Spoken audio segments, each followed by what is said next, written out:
Sean, it wasn't real pretty in the first quarter on Saturday. What was your interpretation of what went wrong for the defense, and how do you keep it in sort of the proper context? Man, it was tough. I think that anytime you come out there, you get let a team just impose their will. Essentially, that's what happened. That's always tough. That's not the standard that we want to put ourselves through. That's not the standard. It's definitely tough. Obviously, we put it on tape, so it's something that we just got to go back and correct. Obviously, today is going to be one of those meetings that you dread going in because you're going to have that real talk. But obviously, man, it's the preseason. That's what this is for. No need to panic. Obviously, we have key guys down, man, losing 5'8" and 5'9" in the middle of the defense, and that's no shade to anybody else. But when you got a linebacker like 5'8", that's always going to be a blow to any defense, and 5'9". So obviously it's about getting guys healthy and, being able to come out there and just play collectively. But that's just definitely wasn't the standard. We had core key guys out there, and we still laid the egg, so that's unacceptable, man, and obviously we got to correct that. Matt said he identified tackling as a bit of an issue. When you went back and watched it, did it concern you? I wouldn't say it's a concern. You look at the first game, I think we missed like 2 tackles, 1 tackle, which is extremely well for a defense. If you can go into games, the standard is 5 or less tackles. You had a good day of tackling. I think this game, I think they mentioned we missed like 7, 8, or 9 in between that range, which is a little more than an average, which is not what we want to put out there on tape. But is this a cause of concern? Absolutely not. I think that we got guys that know how to tackle, but that's just something that you obviously want to put emphasis on. Some of those tackles went from a missed tackle turned into a 7-yard gain, turned into a 20-yard gain. That's how you lose football games in the National Football League. So obviously today was a bit of an emphasis on tackling, and as we're going to continue to move forward, once the last preseason game over, it's going to be that 2-week window where you don't tackle your guys at practice, so you really got to just focus on doing the right things to making sure the little things in the game you take advantage of. Tashaun, in your experience, is there a danger to saying it's just preseason, or because this defense has established itself in previous years, it's okay to say, yeah, it's just? No, it's never okay, man. And I use that term loosely, man, because I don't believe that you panic over things that happen in the preseason. But at the same time, preseason or not, you putting your hammer on, you strapping on your hammer, you putting on your cleats, you going out there, you setting a standard, man. It's still football at the end of the day. So what you put on tape is who you are, obviously. So when I say it, I use it loosely because I'm not in the business of panicking, man. When I definitely understand the type of talent that we have. So again, I'm definitely saying myself and the guys who took the field, we're definitely at fault. Obviously, preseason game or not, when you're on the field, you don't treat it like a preseason game. That's your standard. That's your tape that you put out there, obviously. So nobody just want to say it's a preseason, I'm going to go through the motions. You out there, you got to play, man. You got to earn your check. So obviously, yeah, there's things that we want to take back from that game, and we definitely want to do better. Specifically, the first group, the guys that was out there, man, it just wasn't our standard. It just wasn't a good day for us. You said you're not panicking. Do you feel that the coaching staff is not panicking either?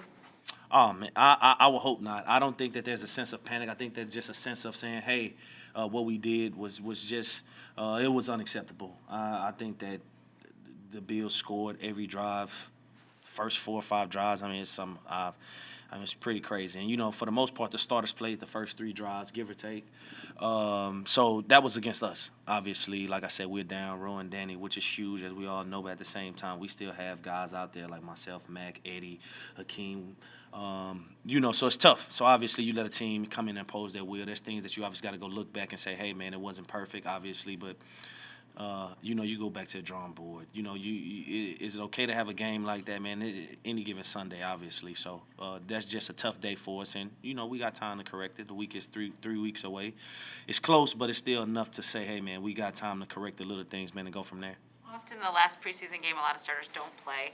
Do you think, in light of the way things went on Saturday, that it be more imperative for the defensive starters to be out there? That's a decision that the coaching staff make either way. Like I said before, whatever their decision is, hey, man, we just got to go with the punches. If you see our starters out there, that's just the mindset that we got to take.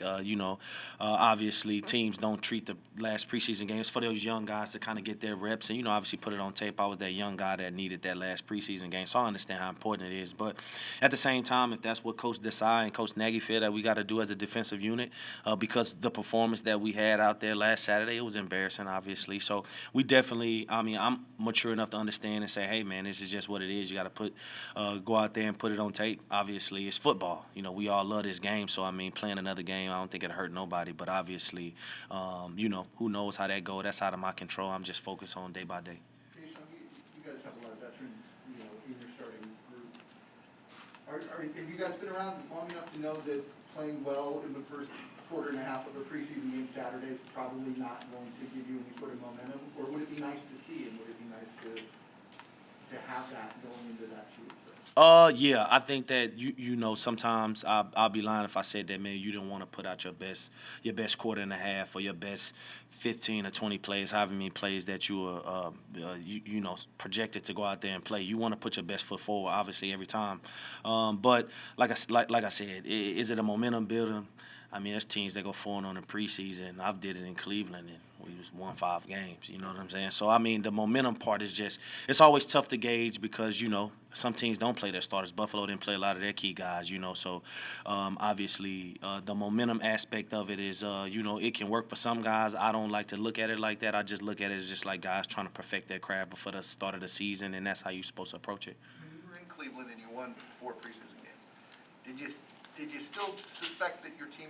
Yeah, I did. I won't lie to y'all. Yeah, I thought he was going to be pretty good that year. You know, I tell the truth, right? But, you know, I was young. So, you know, now I understand how the preseason works. So, but, you know, realistically, yeah, you like to look at it like it's momentum, but it don't really work out that way, man. Let's just be honest. So, but again, you still want to put your best foot forward, obviously, even if you're out there for a quarter and a half.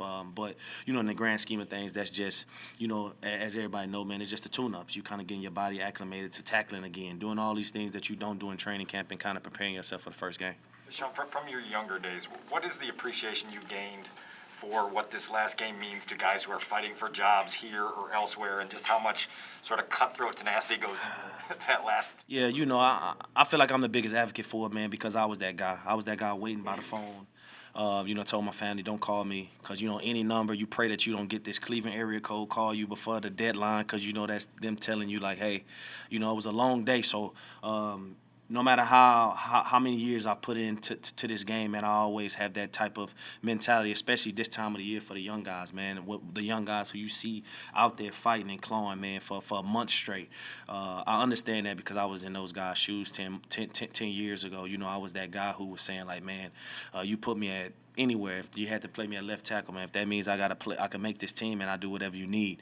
And, you know, it's just a tough time because not everybody's going to be able to stick around. Not everybody's going to be able to. It's good players, man. It's just all about the opportunity. It's all about the right circumstances. So, you know, I try to tell those young guys, man, you know, just the things in which I went through, kind of just get them shed light on the situation, man, because it's a tough business, and especially for those guys at the bottom of the rosters, man.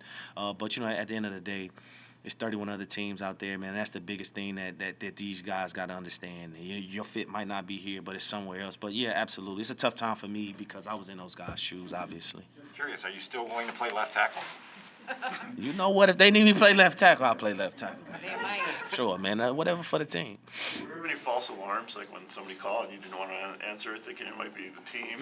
You know, Big, I'm kind of scarred. You also ever get a call telling you made the team? Yeah, you know, during that day, it was a lot of phone calls of people, you know, people keeping track of the rosters, man. My family calling me all of the time, and you had to tell them, like, hey, y'all have to stop calling me. My phone is down, so when I hear this call, my heart drop. It's like, this the call, man, and yeah, it's tough. It was tough, but you know, I did get a call, man. Actually, I didn't get a call. I got a mass text message that said that I made the team. Not I didn't make the team, but I got a mass text message saying, hey, team meeting is at 8 a.m. tomorrow. So I hit the chat back saying, hey, does this mean that I made the team, right? I'm not knowing, like, man, is this, like, nobody called me. It's like 4 o'clock. The deadline was at, like, 3 o'clock, I believe. And I said, man, does this mean I made the team? And everybody's like, man, who is this? And I was like, this is everybody's kind of like, oh, then my coach finally called me and said, hey, man, congratulations, you know, and the whole spiel. And, you know, big emotional thing, called my mom, man. We run through the hallway in Berea Hotel, man, crying. And it just was a huge time. But, man, so nobody formally told me until, like, it was past the deadline. So I'm like, look, nobody called me. I haven't got cut, but I haven't got congratulated. So,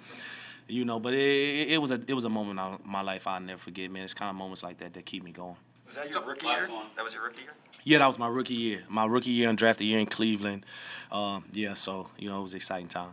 You talked about not going through the motions in preseason, but also not panicking. So what is the mentality you keep yourself and also preach to younger guys when it comes to taking away from the experiences in preseason? Yeah, obviously you approach the game of football like you would any other time. It's not just because the preseason doesn't mean like, hey, each preseason game, specifically the starters, they get, you kind of go in the game knowing how much you're gonna play. Hey, Gip and Eddie, y'all might play a quarter and a half. But like I tell these guys, man, at the end of the day, whether you're at the top of the roster or at the bottom of the roster, man, these preseason games, you got to look at it different for every guy. Like, a guy like Eddie, the things that he's trying to accomplish in a preseason game might be different than a guy like Tease.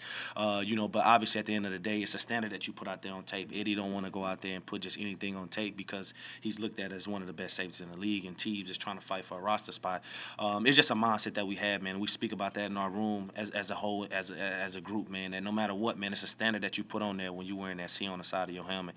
And I think that that's what the guys did, man. No matter the outcome, man, the biggest thing about us, man, is you just got to fight. You just got to fight, no matter who you are, no matter where you are, man, because you're getting evaluated no matter what you do, no matter who you are, man. That's the biggest takeaway that you can take from that.